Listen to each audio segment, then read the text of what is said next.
늘 이제 질문하는 게 신학교에서 배운 게 현장에서 얼마나 쓰임을 받는가. 그렇게 했을 때 이제 현장에 목회에 계시는 목사님들은 아우 나 이런 거 신학교에서 못 배웠다.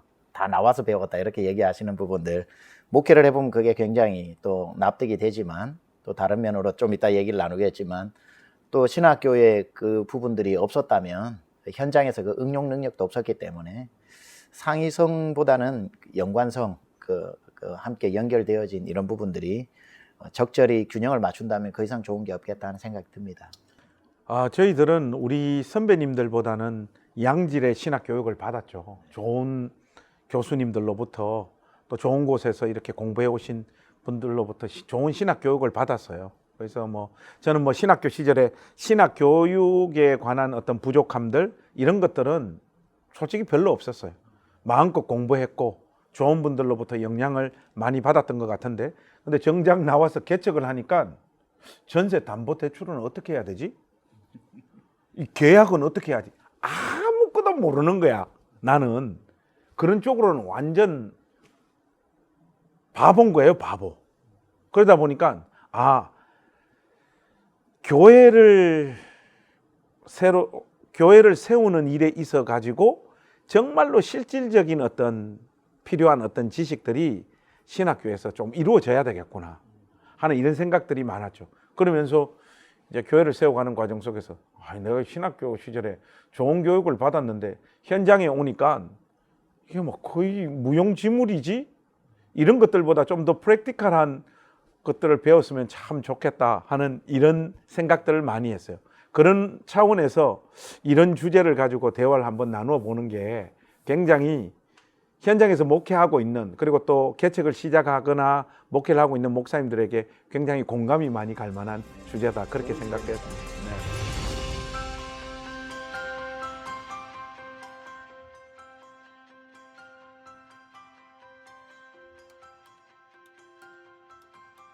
신학교에서의 그 신학 교육이 교회를 끊임없이 생각하면서 이루어져야 되지 않겠는가, 이런 생각을 많이 합니다.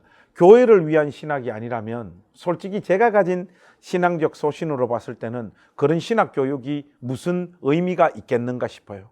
신학이라고 하는 것이 우리가 하나님을 알아가는 데 있어서 도움도 주고 풍성하게도 하지만은 신학 교육이 한 사람의 영혼을 완전히 파괴시키는 경우도 저는 너무 많이 봤어요. 그 신학 교육을 통하여 오히려 신앙의 자리에서 완전 떠나버리거나 죄를 더 과감하게 짓거나 하는 이런 일들을 실질적으로 많이 봤어요. 이런 차원에서 보자면 저는 교회를 위한 신학 교육이 신학교 안에서는 반드시 이루어져야 된다, 이런 생각들을 드립니다. 그러나 저의 이 말을 기존의 교회 체제를 무작정 옹호하고 지키는 차원에서의 그런 교회를 염두에 두자는 말이 아니라 성경에서 말하는 그 교회가 뭔가를 생각을 하면서 신학교 안에서 신학교육이 좀 이루어지는 것이 주님의 몸된 교회를 온전히 세우고 구현하는 방향으로 흘러가는데 신학교육이 도움이 되지 않겠는가, 그렇게 생각해요.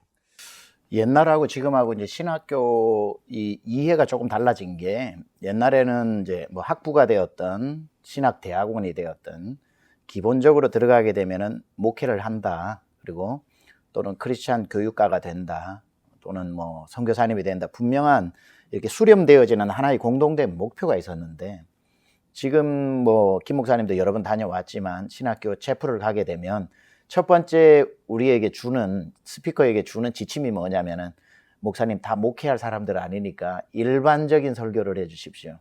크리스찬 리더들을 향해서 이렇게 너희가 목회할 거니까 여러 번 목회할 때 이런 용어는 쓰지 말아달라는 요청을 제가 받아요. 그게 신학교의 현 주소구나. 신학대학원이라면 그런 부탁을 안 했겠지만 이제 학부는 이미 어떤 목회자를 키워내는 양성소라고 하는 특징이 희석된 건 오래전이 된 것 같고 전공이 많아지게 되면서, 그러면 신학대학원을 신학교라고 우리가 이제 그렇게 표현해 봤을 경우도 좀 목회 현장과 신학 교육이 얼마나 연관성이 있고 상의성이 있냐라고 1대1 대입을 하기가 좀 힘든 게, 신학대학원을 졸업하고도 선교사님으로 가시는 분도 있고 교수가 되는 분도 있고 그리고 어떤 특별한 기관 목회를 하는 분도 있고, 그리고 그 중에 하나가 이제 교회를 개척하거나 부임해서 일반 목회를 하는 로컬 철치를 목회하는 분이 있기 때문에 신학대학원에서의 교육이 100% 그분들이 목회를 한다.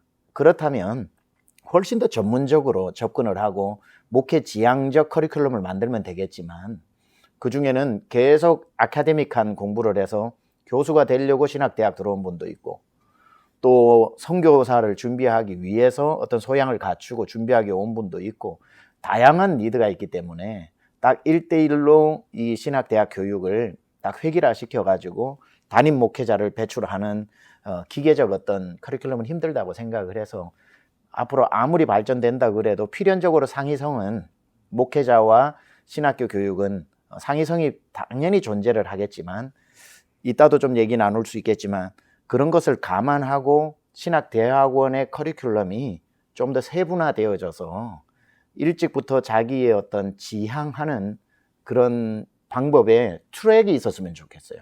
목회자 트랙, 선교사 트랙, 그리고 어떤 뭐 다른 뭐 교육자 트랙이라든지 교수, 이런 식으로 좀 나누어져 가지고 그 커리큘럼 당신은 이 수업 받았으면 다음에는 또 이제 그 고급 과정으로 이 방향들을 나가는 거, 좀 그렇게 하는 부분들이 좀 필요하다면, 목회자로 헌신한 사람은 그 트랙을 쫙 밟았을 때에 좀 현장성이 있는 내용들을 아까 김 목사님 얘기했듯이 실제적으로 교회를 개척하거나 부임했을 때에 맞닥뜨리는 그런 실제적인 부분들도 준비할 수 있지 않을까, 그렇게 생각합니다.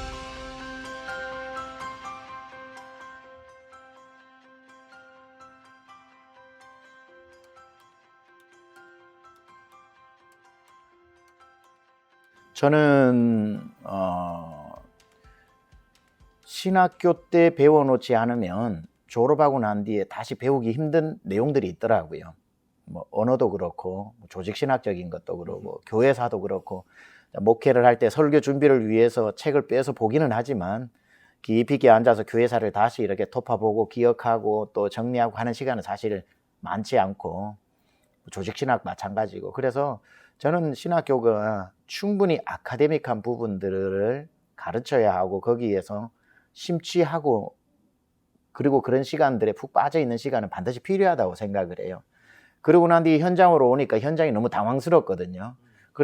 저는 신학교에, 그렇기 때문에 신학교 자체를 좀 목회 지향적인 프랙티컬한 걸로 다 바꿀 필요는 없지만, 그 사이에 절충하는 무엇인가가 좀 있어서 충분히 아카데믹한 부분들에 있어서 정립할 시간을 주고, 그리고 현장으로 나가기 전에 쿠션이 되어지는, 나갔을 때에 맞닥뜨려지게 되는 것을 좀 전문화되어져서 커리큘럼으로 넣든지, 아니면 과외 프로그램으로 다시 졸업 전에 필수 과정으로 한다든지, 연장 교육이 된다든지 하는 그 중간 과정이 반드시 필요하다 생각을 합니다. 질문을 우문이라고 하셨는데, 우문은 아니고 좀 답하기가 어렵네요. 이게 이제 목회 현장에 신학 교육을 초점을 맞춰야 되느냐, 아니면 신학교니까 어쨌든 공부하는 동안은 학술적 어떤 가치에 방점을 둬야 되느냐, 이런 질문이신데, 제가 볼 때는 어느 한쪽이다라고 말하기는 좀 어려울 것 같아요. 근데 신학교에서 공부를 할 때는 앞으로 자기가 목회할 때 가르치지도 않을 거고, 또 적용해 볼 수도 없는 사변적이고 이게 어떤 복잡한 어떤 신학의 내용을 공부하는 시간이에요. 그게 굉장히 중요합니다. 그러니까 성도들에게 가르치고 교회 현장에서 꼭 필요한 지식만을 목회자가 가지고 있어야 되는 건 아니죠. 누구에게 가르치고 말씀을 전하기 위해서는 그 메시지를 듣고 배움을 받는 사람들보다는 월등한 또 폭넓은 지식을 소유하고 있어야 되니까, 교회에 꼭 필요한 정도로만 뭔가를 신학교육을 해야 된다라고 하는 것, 이것은 문제입니다. 오히려 신학교 있을 때는 좀 말도 안 되는 내용들도 깊이 있게 한번 들어가서 접촉해 보는 경험들도 꼭 있어야 된다고 생각해요. 그리고 또 그런 것들을 공부하면서 논문도 쓰고 그런 쪽에 쏟아부었던 어떤 시간들이 신학생들로 하여금 논리력이라든지 사고력이라든지 사람들을 이해하는 깊이와 폭을 넓게 해주죠. 그것이 구체적인 어떤 부분에 있어서는 설교하고 성경을 가르치는데 도움이 안 될지는 몰라도, 원고를 작성한다고 할 때 그 어떤 논리력이나 그 구성을 어떻게 해야 되느냐, 이런 모든 것들이 결국은 영향을 미치게 됩니다. 그렇기 때문에 신학교에 있는 동안 너무 또 교회를 위한 신학이 돼야 된다고 해서 너무 프랙티컬한 내용들만으로 자기 영혼을 채우는 것은 어떤 깊이 있는 메시지를 전한다거나 뭔가 깊고 폭넓은 사고를 하지 못하도록 목회자를 한정시켜버리는, 지극히 존재의 가벼움을 사람들에게 이렇게 보여주는 그런 목회자로 전락할 수도 있으니까 신학교 다닐 때는 좀 깊고 넓이 파고 공부해야 되는 부분들이 분명히 있는 거죠.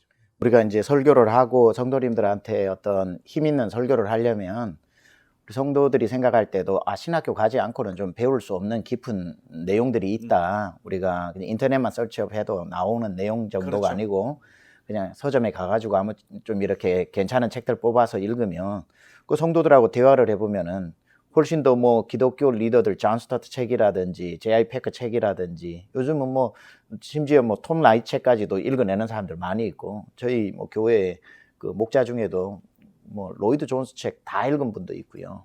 그거 다 정리하는 분도 있고 토저 책 다 섭렵한 분도 있고 그렇습니다. 그러면은 워낙 겸손하기 때문에 그분들은 또 변은 익을수록 고개를 숙이니까 잘 말씀을 듣긴 하지만 만약에 우리 성도들하고 목회자가 열심히 노력만 한다면 접근할 수 있는 정보의 양이 같다면 좀 굉장히 어떤 목회자가 목회하는데 난항을 겪을 수도 있거든요.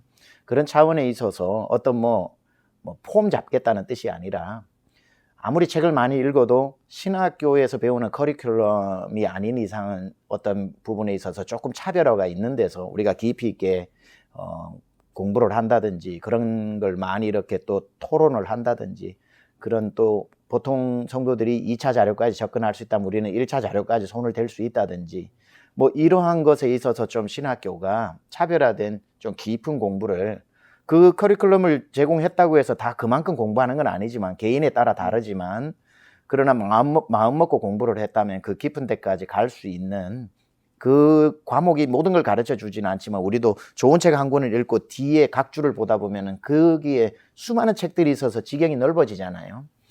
그런 차원에 있어서 신학교 교육의 커리큘럼은 좀 더 깊이 있으면 좋겠다 하는 게 저는 개인적인 생각입니다. 최 목사님 말씀하시는 이런 과정이 없으면 어떤 일이 보통 벌어지는가 하면 신학교 입학하기 전에 가지고 있었던 생각이 신학 공부를 깊이 하는 시간들과 과정을 통해 가지고 깨지고 부서지고 다시 온전해져가는 이런 과정을 좀 밟아야 되는데 너무 실용적이고 한 것들 이렇게 좀 얕은 차원에서 신학 공부를 이렇게 계속하고 교회의 어떤 필요만을 위해서 그 신학을 공부하는 사람들을 보면 신학교 입학 전에 가지고 있던 생각이 그냥 강화되어져서 신학교를 졸업을 해요. 그럼 보통 이런 사람들은 자기가 오래전부터 가지고 있었던 신앙적인 어떤 소신이나 신념들을 가지고 성도들 찍어 누르는 일들이 발생하더라고요. 그러니까 넉넉하게 이 신학 공부를 하는 과정 속에서 다양한 관점, 다양한 시각들, 또 너무 쉽게 답을 낼 수 없는 어떤 영역들이 있다라는 것들을 좀 확인을 하면서 누군가를 이렇게 안을 수 있는 그릇도 커지는 것 같아요. 근데 이런 신학 공부를 깊이 있게 하지 않는 것, 이런 것들은 자칫 잘못하면 영적인 어떤 폭력을 가할 수 있는 사람으로 자기를 준비시키는 그런 일들도 만들어내는 것 같아요. 그런 차원에서 좀 신학교 다닐 때는 교회에서 딱 써먹을 수 없을지는 모르지만 좀 깊이 공부해야 될 신학의 부분이 있다. 그렇게 좀 말씀드리고 싶습니다.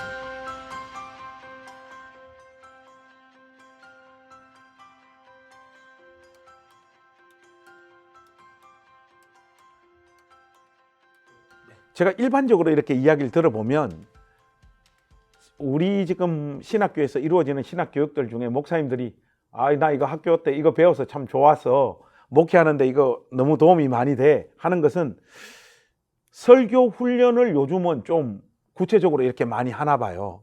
그런 것들이 굉장히 좋았대요. 뭐 비디오도 찍고 뭐 교우들이 동기들이 피드백도 막 신랄하게 하고 하면서 자기가 미처 발견하지 못했던 자기 설교의 어떤 약점들 이런 것들도 이렇게 알게 되었다라고 하면서 요즘 우리 때는 안 그랬는데 설교학 시간에 그렇게 이렇게 설교 훈련을 받는 것이 좀 좋았다는 이야기가 많았고, 그 다음은 일반적으로 가장 많이 하는 이야기들은 원어 공부를 학교 다닐 때는 어쨌든 고통스러웠는데 그걸 집중적으로 아주 독하게 시켜주셔가지고 원어를 가지고 기본적으로 뭐 사전이 있으면 어쨌든 원문을 이렇게 읽어 내려갈 수 있는 정도의 훈련을 받았는 거, 거기에 대해서 굉장히 도움이 많이 된다 이야기를 하더라고요. 그리고 또 의외로 신학 공부 그 자체를 열심히 했는 것보다는 영어 공부를 열심히 한 게 목회를 하면서 이런저런 자료에 접근할 수 있게 되어서 그게 훨씬 도움이 됐다 해서 영어 공부 열심히 해라, 그 강조를 하는 목사님들이 의외로 많더라고요. 세상에 많은 언어로 책이 기록됐지만은 영어로 번역이 안 된 책들은 정말로 별로 없을 만큼 자료가 풍부하잖아요. 그런 차원에서 영어를 공부했던 거, 그게 준비되어 있는 게 도움이 많이 됐다는 이야기들이 많고, 그리고 요즘은 신학교에서 인문학에 관한 그 강좌들이 굉장히 많이 열리는가 봐요.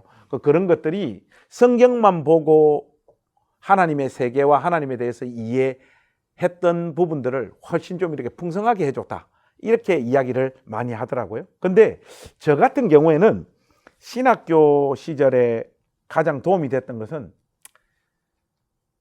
성경 그 자체를 가르쳐 줬던 과목들 있잖아요. 그러니까 한 학기에 뭐 에베소서 신학, 에베소서 에 관해서 공부하는 어떤 과목들이 있어서 들어갔는데, 진짜 에베소서를 처음부터 끝까지 교수님께서 충실하게 가르쳐 줬던 이런 과목들, 이런 공부들이 저는 목회 현장에 와서 제일 도움이 많이 되고 있는 것 같아요. 저도 이제 신학교에서 그 커리큘럼이라는 게 그 대등소이하잖아요. 그 대동소이하잖아요. 모든 신학교들이 보면. 그렇다면 그게 꼭 필요한 과목들이었다. 그래서 모든 신학교, 또 미국에서 가서 공부를 해보니 그 커리큘럼도 거의 한국의 커리큘럼하고 똑같거든요. 그렇다면 그거는 기본적으로 다 알아야 하는 내용이다. 그렇게 생각을 하기 때문에 목회에 다 필요한 과목인 것 같아요. 그냥 만들어져 있는 과목은 없다, 이렇게 생각을 하는데, 그래서 대부분 기초되는 학문들이기 때문에 우리 신학생들은 모든 과목 열심히 공부하면 좋겠다 생각이 드는데, 그럼에도 불구하고 만약에 뭐 조직신학 분야다, 이건 평생에 자기의 뼈대를 세우는 거니까 그건 이제 자기 취향에 따라서 자기 스타일에 맞게끔 신학에 따라 정해서 책 읽기 열심히 하고 거기에 대해서 공부하면 될 것 같고, 그리고 교회사도 좋은 책 가지고 있으면은 교회사는 역사에 대한 기록이고 해석이 적게 있기 때문에 그건 한 권을 가지고도 평생 계속 또 보고 해서 교회사에 대한 그 이해도를 높이면 될 것 같은데, 저도 꼭 도움이 많이 됐던 부분 중에 하나는 성서신학인 것 같아요. 결국은 성서신학 분야에 있어서 New Testament, Old Testament Survey, 그러니까 개론들, 그리고 거기에 대한 언어 공부들, 그거는 이제 또 북 바이 북으로 책별로 이렇게 또 깊이 있게 보는 훈련들, 그런 게 결국은 목회를 할 때에 설교를 준비하고 또 성경을 또 새로운 눈으로 보고, 그런 것들에 있어서 굉장히 실제적인 도움이 많이 되는 것 같아서, 저도 사우스 웨스턴 가서 배웠던 과목 중에 뭐 언어 같은 경우도 굉장히, 저는 이제 대학원에서 MDBL이라고 해서 비블리컬 랭귀지 전공을 한 거거든요. 컨센트레이트를 한 거거든요.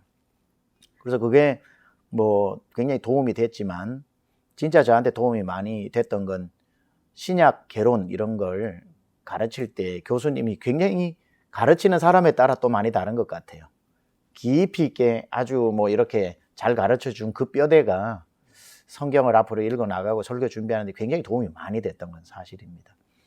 그래서 저는 그 성서신학 안에 어떤 성서주의, 그리고 거기에 해석학, 그리고 원어, 거기 다 들어가 있잖아요.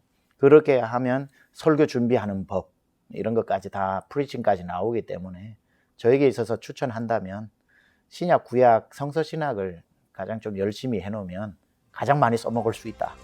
저는 그렇게 생각합니다.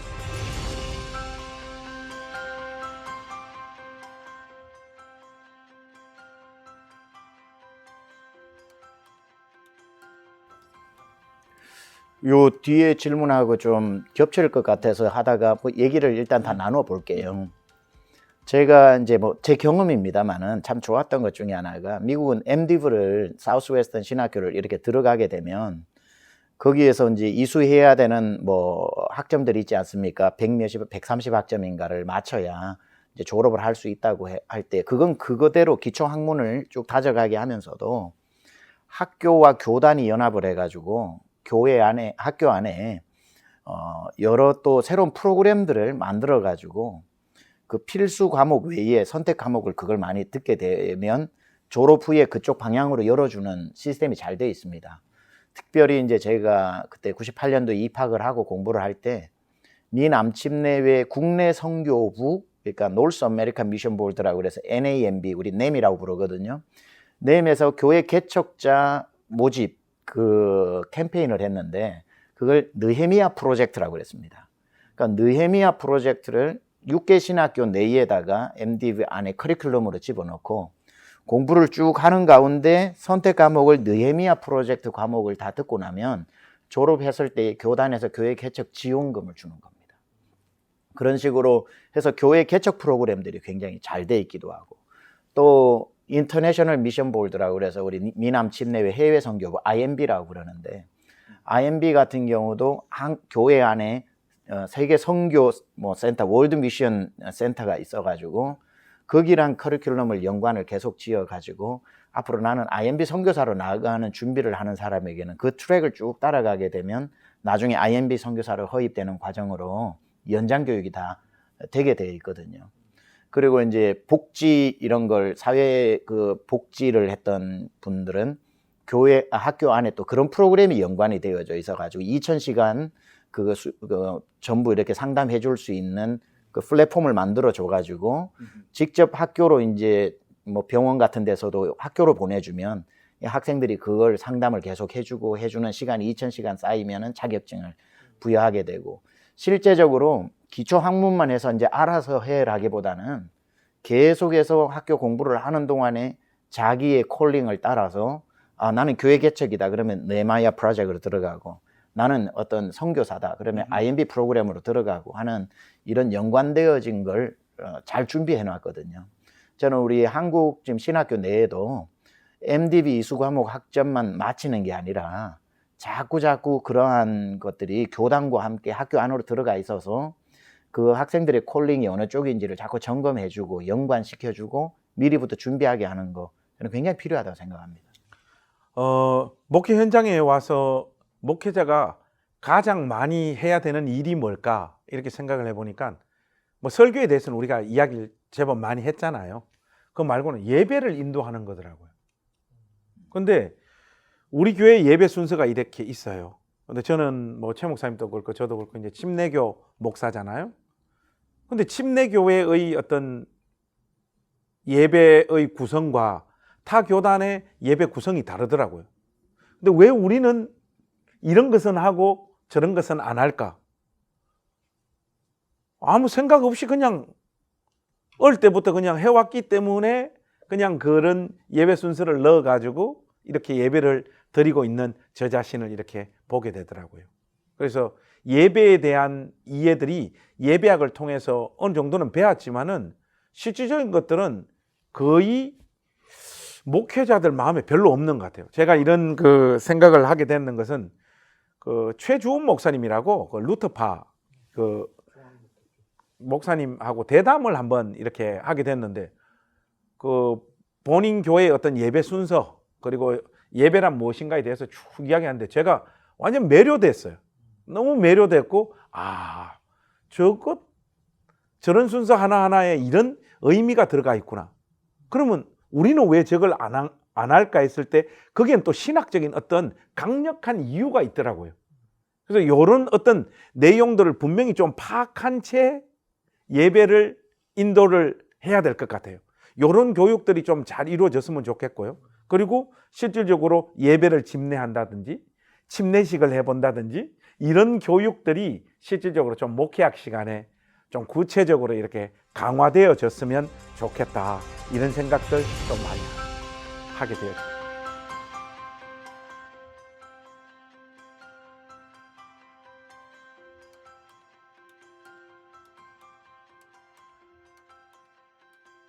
그 학생들 입장에서 표현할 때 이번 그 학기에 그 장신대 신대원 수업에 제가 그 강의를 할 수 있는 기회가 있었어요. 그리고 우리 뭐 침례신학대학원에서도 강의를 한번 이렇게 할 수 있는 기회가 있었는데, 저 같은 사람이 무슨 신대원생들한테 강의를 할 기회가 있겠습니까? 그런데 이게 금방 주신 질문에 따라서 아마 현장에 있는 요즘 뭐 조금 뭐 어떤 부분에 있어서 뭐 배울 만한 부분이 있는 사람이다, 내지는 뭐 어떤 이슈에 대해서 좀 핫한 사람이다, 이런 사람들을 그 자리에 세우는 것 같아요. 저 같은 경우에는 창의적 목회, 이것과 관련해서 장신대에서 이렇게 요청이 와서 강의를 했는데, 강의를 했더니 한 3주 있다가 우리 교회를 그 수업을 들었던 학생들이 이렇게 또 다 찾아왔더라고요. 근데 이것도 수업이냐니까 수업이라는 거예요. 그래서 그분들 앉혀놓고 한 2시간 동안 저의 목회를 낱낱이 그 조사당하는 시간을 가졌어요. 이건 어떻게 하셨습니까? 이건 어떻게 하셨습니까? 그 신학생들이 굉장히 그 진지하게 또 날카로운 질문들을 많이 하더라고요.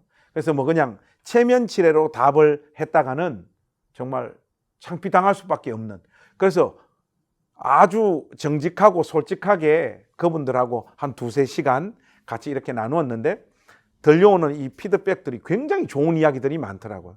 그래서 수업 시간에 교수님들 통해서 배우는 지식도 너무 가치 있고 좋지만은, 현장에서 지금 또 이런 부분에 있어서 좀 두각을 나타내는 목사님의 어떤 목회 현실과 내용을 배울 수 있어서 너무 좋다라고 하는 이야기들이 있는 거 보니까, 아마 이 세대 자체가 굉장히 뭐 이렇게 추상적이고 이론적이고 뜬구름 잡는 것보다는 아주 구체적이고 분명한 것들을 배우고 싶고 알고 싶어 하는 것 같아요. 그렇기 때문에 이런 식의 신학 교육들이 앞으로 아마 더 강화되어져야 되고 또 그런 방향으로 가게 될 거라고 생각해요. 그렇기 때문에 어떤 신학교 안에 금방 말씀해 주셨던 이런 프로그램이 없는 신학교는 빨리 좀 움직일 필요가 있다. 오히려 현장성을 확보하고 있는 목회자들이 교수님들보다 더 잘 가르칠 수 있는 영역이 분명히 있기 때문에 이런 부분들은 강화되어져야 된다. 개인적으로 그렇게 생각합니다. 저도 이 인턴십 과정은 굉장히 장려하고 권유하는 제도라고 생각합니다. 인턴이라는 말 자체가 어떤 아직 준비하고 있는 과정이기 때문에 마음의 여유도 있고 교회도 여유로운 시선으로 바라볼 수가 있고 하니까 배우기에는 가장 좋은 것 같아요. 저희 교회도 이렇게 인턴을 원하는 신학생이 있으면 받아서 인턴을 하고, 본인이 원하면 이제 파트타임으로 이제 시작을 해가지고 하는 케이스들도 있어요. 그러니까 그렇게 왔을 때에 본인이 배우고 싶은 부서에 넣어줄 수도 있고, 그런 게 특별히 없이 다 배우고 싶다 그러면 3개월씩 돌아가면서 전체적으로 한 1년 정도 커리큘럼을 가지고 하고, 더 원하면 연장하고, 본인 사역을 제대로 졸업했으니까 해보고 싶다 그러면은 파트타임으로 이제 우리가 뭐 이렇게 청빙을 할 때 그분을 좀 우선순위로 해가지고 교회적 이해가 있기 때문에 세워지기도 하고, 그런 또 베네핏도 있죠. 사실은 인턴도 수고한 거니까. 그렇죠. 그런 부분에 있어서 MDiv를 다니는 신학생들 또 학부생이라고 할지라도 어디 가서 배우는 인턴에 대한 건 굉장히 중요한 것 같아요. 오히려 교회들이 인턴십 과정들을 제공해 주지 않아서 문제라기보다는, 저는 한국 와서 좀 조심스럽게 진단해 보는 건 신학생들이 그런데 관심이 별로 없는 게, 내가 인턴으로 가가지고 배우느니 그냥 편의점 가가지고 내가 알바하고 80만 원, 100만 원 버는 게 낫다, 이 생각들이 의외로 많은 거예요. 그러니까 목회 현장으로 나가야 되는 필요성들이 점점 줄어들고 있는 것 때문에도 안타까운 것 같아요. 기회도 없는 것도 문제가 있지만 그런 데 대한 관심도 없는 것도 지금 문제가 되기 때문에 양쪽이 다 노력을 해야 되는 건 분명하지만, 저는 또 하나 이제 그 교회 개척자에 대한 얘기를 좀 하고 싶은 게, 아까 말했듯이 뭐 어느 대학교는 목회 현장 훈련 센터도 있고 어느 대학교는 글로컬 현장 교육원도 있고 여러 가지가 있는데, 저는 우리 신학교 안에 꼭 세우고 싶은 게 하나가 개척자 훈련학교, 이걸 좀 세우고 싶어요. 앞으로 세울 겁니다. 이 부분에 있어서는 교단이나 신학교 안이 안 되면 제가 준비를 하고 있거든요.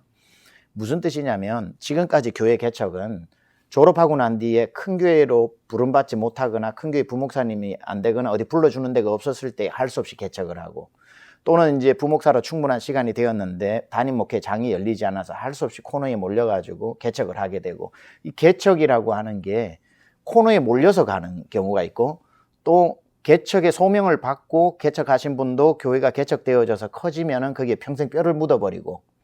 그래서 저는 제가 미국에서 목회했던 교회에서도 그 기관을 하나 세웠거든요. 교회 내에서 철치 플랜팅 인스티튜트라고 교회 개척 기관을 세웠는데, 이건 뭐냐면 교회 개척할 사람을 불러가지고 훈련시켜서 개척시키는 게 아니라 교회 개척의 은사가 있도록 개척자 훈련을 시키는 거예요. 이건 뭐냐면은 개척을 어떻게 하는, 초기에 코어 그룹을 30명을 어떻게 모으는지, 모으고 난 뒤에 어떤 방법으로 교회 장소를 구하는지, 처음에 시작을 했을 때 1년간 제자훈련을 어떻게 시키는지, 그리고 그 다음 단계 소그룹은 어떻게 구성을 하는지, 그리고 그게 사역과 어떻게 연결시키는지 한 3년 정도의 과정을 완전히 숙지를 하고 난 뒤에 가서 개척을 하는 거죠. 개척을 해가지고 개척에 은사가 있는 사람은 3년 만에 예를 들어서 50명을, 그러니까 뭐 지원도 있어야 되죠. 큰 교회에서 지원이 있어야 되겠죠. 그것도 개척자는 financial source, 재정적 지원은 어디에서 내가 받겠다. 그리고 human resource, 사람의 초기 개척 멤버는 어디에서 내가 어떤 방식으로 채우겠다. 그리고 지역 선정은 어떻게 하겠다. 이런 걸 다 전략을 짤 줄 아는 사람이 교회 개척자거든요. 그래서 교회 개척자가 교회를 개척하는 거하고 코너에 내몰려서 할 수 없이 개척하는 건 많이 달라요. 그래서 개척을 다 하고 난 뒤에 예를 들어 3년, 길게는 뭐 5년이 걸렸다. 그러면은 그건 넘겨주는 거예요. 누군가에게. 지역교회 은사가 있는 사람에게. 그분이 맡아서, 나는 개척은 완전히 은사가 없는데 한 50명 있는 교회는 내가 일으킬 수 있다 하는 분을 청빙해서 세우는 거죠. 그리고 이 사람은 어디로 가냐? 또 개척하러 가는 거죠. 그러니까 이 사람이, 그러니까 김 목사님이 그런 케이스일 수도 있어요. 하나의 교회를 개척해서 부흥을 시켜서 내가 은퇴할 때까지 있겠다는 게 아니라, 그 사람은 개척자 은사가 있는 게 아니에요. 그냥 개척해서 목회를 하는 거지. 근데 이 정도면 누가 맡아도 되겠다. 그럼 나는 또 개척하러 간다. 그렇게 해서 한 3년, 5년 돼서 어느 정도 된다. 또 불러서 맡긴다. 옛날에 우리 시골에 있을 때 목사님들은 다 개척자였거든요. 우리 교회만 있는 게 아니라 넘겨주고 그 옆에 동네 가가지고 또 개척해가지고 또 건축 하나 해놓고 물려주고 해서 5개씩 개척하는 분들 많았고, 우리 초기 교회가 그렇게 해서 많이 성장을 했거든요. 그래서 저는 제가 속한 교단만 하더라도 꿈을 어느 정도 제한해서 꾼다고 그래도, 저는 교회를 개척을 5개, 10개 하는 게 아니라 10명의 개척자를 훈련시켜 놓는다면 그 사람이 평생 5개씩만 개척을 해도 그건 훨씬 더 많은 교회들을 개척할 수 있다. 은사가 있는 사람이 개척해야 된다. 그리고 물려주고 또 개척을 하면 은사 있는 사람은 또 어느 지역을 가든지 그걸 잘 읽어내가지고 거기에 더 빠른 또 성장을 할 수 있기 때문에, 또 개척자의 경우는 롱텀으로 한 곳에 목회하기에는 또 어려운 캐릭터를 가질 수도 있어요. 그러니까 잘 해가지고, 이 얘기 나온 김에 좀 더 한번 해볼게요. 제가 이제 사우스웨스턴 졸업을 할 때 졸업생들 다 불러놓고, 한 명씩 불러놓고 교수가 다 자기가 맡은 교수가 있어요. 그때도 얘기했는지 모르겠는데 2시간을 시험 보게 해요. 2시간을 다 시험 보게 하고 난 컴퓨터로 이렇게 이제 클릭 하는 거죠. 마치고 난 뒤에 교수가 이제 그 다음날 저를 불러요. 그러고는 너는 졸업하고 뭐 할 거냐? 그래서 제가 나는 지역교회 담임 목회할 거라고 그러니까 제 손을 잡고 thank you so much 하면서 제 걸 보여주더라고요. 너는 교수하면 안 된다. 너는 선교사하면 안 된다. 너는 무조건 지역교회 담임해야 된다. 네 그래프가 여기에 있다. 여기에. 그러니까 그래프를 벗어났어요. 제게.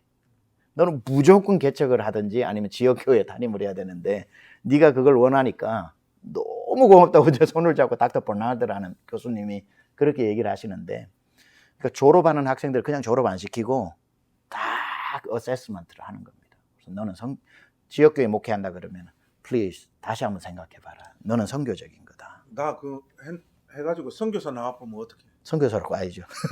못 가. IMB로 연결해가지고. 하여튼 그런 식으로 졸업하는 사람들의 그 성향과 이런 것들을 신학교가 다 해줘서 졸업시키더라고요. 저는 그런 게 어느 정도 한국교회 신학교 커리큘럼에도 필요하다.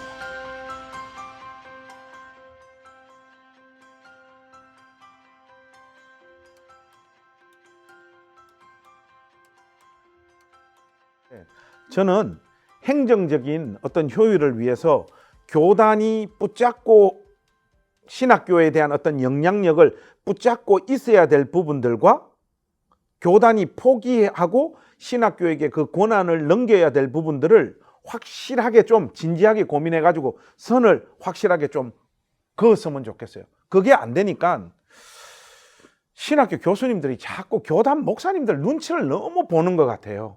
그러다 보니까 신학교 안에서 가르쳐지는 어떤 내용들이 특정한 어떤 틀을 벗어나지 못하는 채 더 좋고 풍성한 이야기들을 할 수 있는 것들을 교단 목사님들 눈치 본다고 가르치지 못하는 일들이 많이 이렇게 이루어지더라고요. 그렇기 때문에 뭐 교수 임명권이라든지 또 저는 뭐 자세히는 모르지만은 어쨌든 신학교가 좀 더 효율적으로 이렇게 운영되는 차원에 있어서 권한을 넘겨줘야 될 부분들은 과감하게 좀 넘겨주고 교단이 끝까지 쥐고 있어야 될 부분들은 끝까지 쥐고 있으면서 이런 어떤 행정적인 절차를 잘 해주는 것이 교단이 신학교를 좀 배려하는 부분에 있어서 가장 중요한 문제가 아닌가 이런 생각들이 듭니다.